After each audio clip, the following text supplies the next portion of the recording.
Iti sabali pa nga damag apo dati Run for Hope by siyangkat kano iti San Nicolas, Ilocos Norte into no October 26. Kasunod dati Run for Hope apo wino taray iti taray tinamnama. Ayan ditangay or taray para itinamnama ditangay San Nicolas, Ilocos Norte. Kada tinadakamat report. IFM News. IFM News. IFM News. Lokal. Impakaamo ni Mr. Jeff Ilak, founder kan organizer ti Utudra when tatak United the Millions Rider Alliance anang rugin ti registration para iti maangay a fun run into no October 26, 2025 iti Elite San Nicolas. Kunana anang duduma a kategorya ti mabalin na pagisalipan kasi iti 5K, 10K, ken 21K.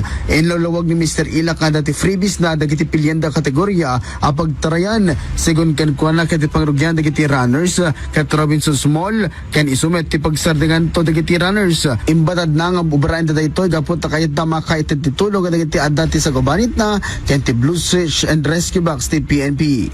Event tayo ito, sir, ko get dito di bagbagaming Run for Hope iti San Nicolas Scholarship Organizers nga kadwak dito pres presidente apo ken deti nabuo nga pamilyami nga grupo manen iti PNP San Nicolas, which is deti in panaganan mi nga PNP Tudra Tatak United the Millions Riders Alliance of Ilocos Norte.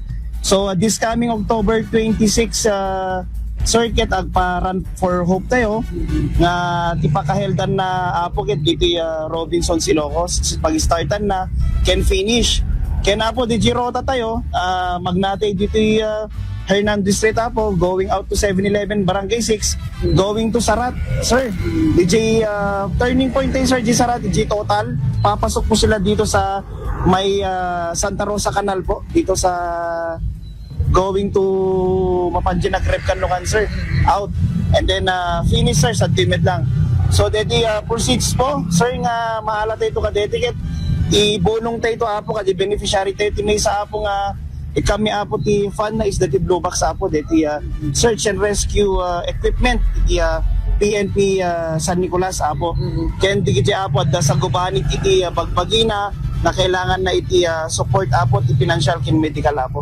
Impasigurado ti organizer iti nadakamat ang fund run at tinakairantahan na ket sigurado ama ited. Para iti IFM News, Idol Lawrence Martinez, Tatak, Aremen.